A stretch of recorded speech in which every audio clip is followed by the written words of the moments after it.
Greetings and welcome to another lecture in psychopathology. What we're covering today are the neurodevelopmental disorders, and like many of the disorders in psychology, these are named exactly what they are. What they are is essentially disorders, psychological disorders of childhood and adolescence. Developmental psychology usually covers development, growth, and so what we're talking about here are disorders of that. Now, an interesting number that may be a bit higher than you think, it goes along with the whole disorders are not as uncommon as we tend to think, is that almost half of children meet criteria for at least one mental disorder by the age of 18. Almost half. Now, does this mean that they are all diagnosed? No. Because a lot of times these disorders are not considered to be severe enough perhaps to need diagnosis. We're going to look at the list of disorders in a little bit in a chart. But yes, these are not uncommon. This is not something that, is rare that we don't need to look at. So how do we figure out what is normal? Well, part of that is developmental psychopathology. I mean, this is looking at what is abnormal and therefore figuring out what also is normal. Developmental psychologists spend a lot of time doing this, in the same way that other psychologists may spend a lot of time looking at what is normal for adults. Now, children are different from adults, or children are different than adults, depending on how you like to phrase it. In that, children and adults are I just want to come back to very, very different. So, children have a very different view of self. We're not exactly sure whether children, for instance, are secure in their knowledge of what sex they are until they're like 4 or 5. Before that, if you ask a child who is a girl if they could be a boy if they wanted to, and they'd say yes. I mean, they don't really get it. Their view of themselves is separate from others. Piaget talked a lot about this in his cognitive stages. Things like, childhood egocentrism, where children believe that everything they know, everyone else knows.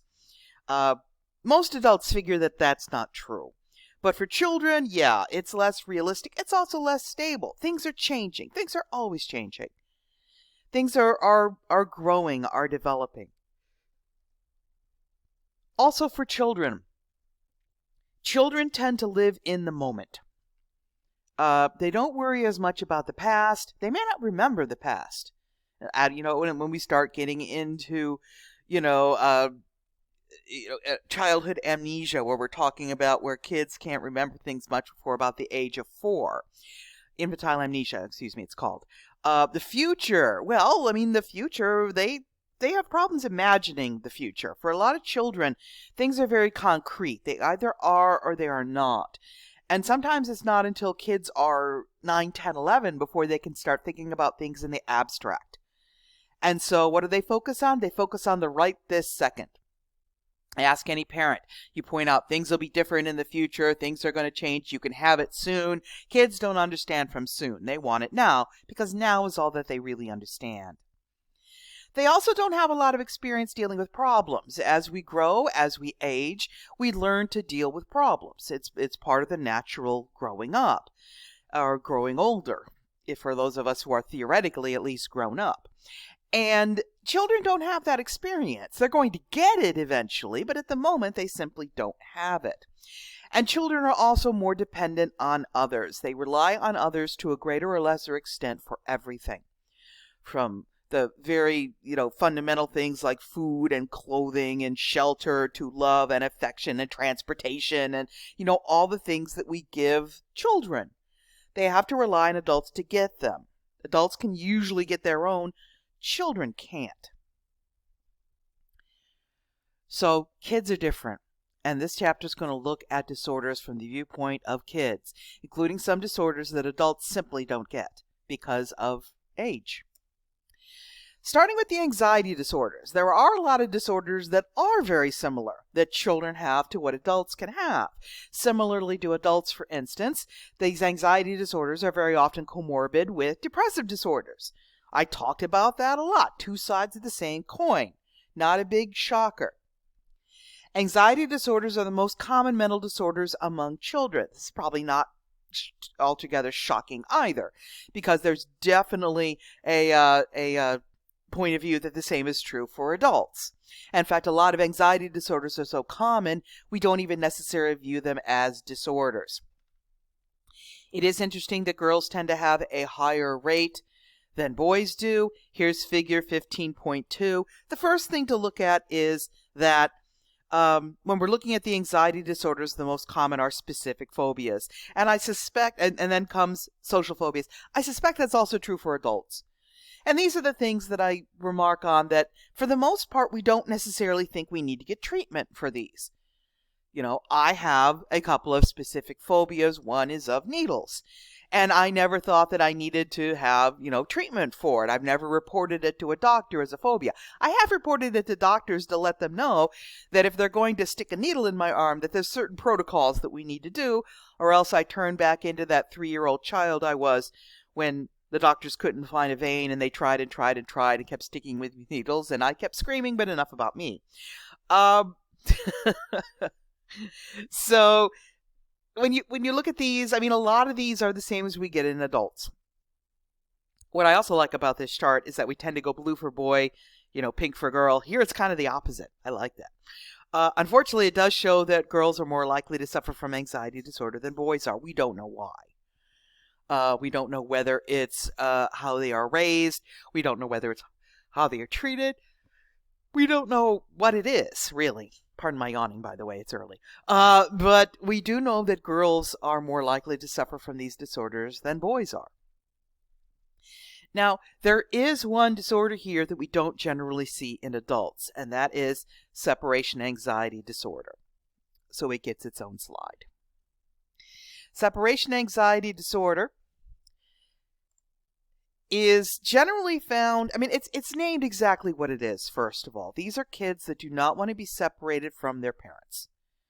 They do not want, they often want to be, in some cases, physically attached to their parents. They hold on to their parents. They hang on to their parents. They sit on their parents when their parents sit down. They basically don't want their parent, their caregiver, whoever, I'm using parent here, by the way, to mean anyone that's taking care of the child. Okay, it could be a relative, it could be a non-relative, whoever's taking care of the child. Now, these kids that do have separation anxiety disorder tend to lack self-confidence, which kind of makes sense when you think about it. If you want to be attached to an adult, it's probably because you're worried that, something bad is going to happen. And in fact, a lot of kids with this think that if their parents go away, that they're going to die. Either the kid or the parent, really doesn't matter. Sometimes, in fact, this is caused by a loss. It could be a loss of a relative who died. It could be the loss of a pet.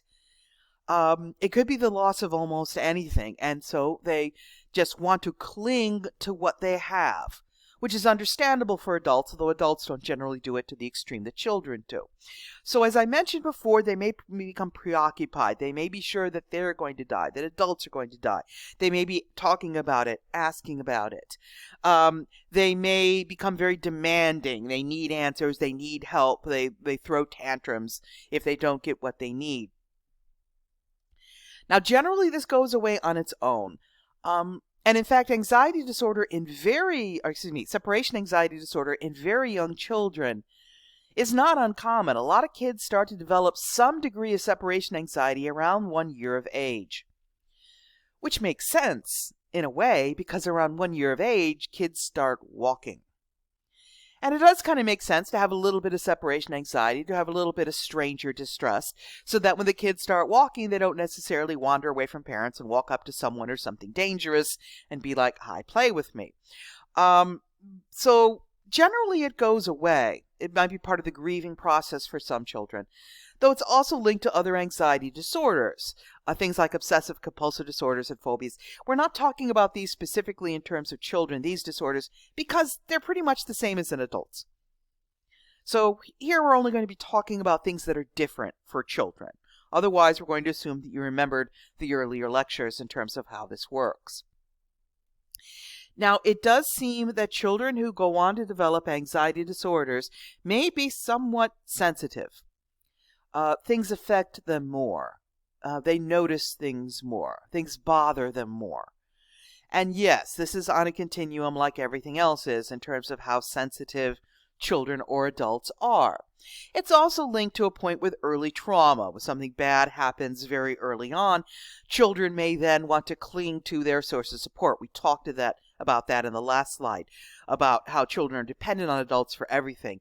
And early trauma or early loss can definitely point out to kids in a very strong way that nothing is permanent. And so they want to cling on to make sure they don't lose what they have. It may also be, in the grand Freudian tradition, the parents' fault. They may have parents themselves who are anxious, and so they're simply modeling their parents' anxiety. They may have parents who are indifferent or who are rejecting, and therefore they want to cling harder on their parents because they're worried the parents are going to desert them, are going to leave them, are going to not give them what they need. And kids are very sensitive about this. So they cling on to parents because of what they have learned. Now, how this can be treated, in some cases, it's probably best to just reassure the child to a point, because you also want to stay away from positively reinforcing the kids for this behavior. It's a fine line to walk. So you want to reassure them without rewarding them for this behavior. Sometimes a routine can help, that sort of thing, which might bring us a little bit closer to obsessive compulsive. It's a really fine line to walk. And a lot of what needs to be done depends on the child that is being handled. But it can be treated with various types of pharmaceuticals, medications, the anti-anxiety drugs sort of thing, or the SSRIs, the antidepressants. It can also be treated with CBT, which stands for Cognitive Behavior Therapy. Now, we're going to talk about these therapies a lot more in the next and last chapter, but cognitive behavior therapy involves both changing behaviors and changing cognitions, not surprisingly. And in a lot of ways, it involves changing your thoughts that underlie a behavior. And this can also be very useful with parents involved.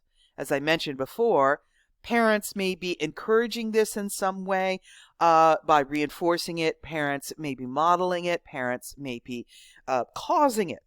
And so it can help essentially for the whole family to go in for the therapy. This, by the way, spoiler alert, is very often true for all childhood disorders. It really does help to get the parents in the mix.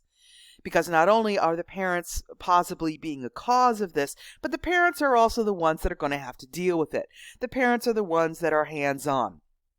And so it helps to give the parents techniques that they may be able to use to help their children succeed.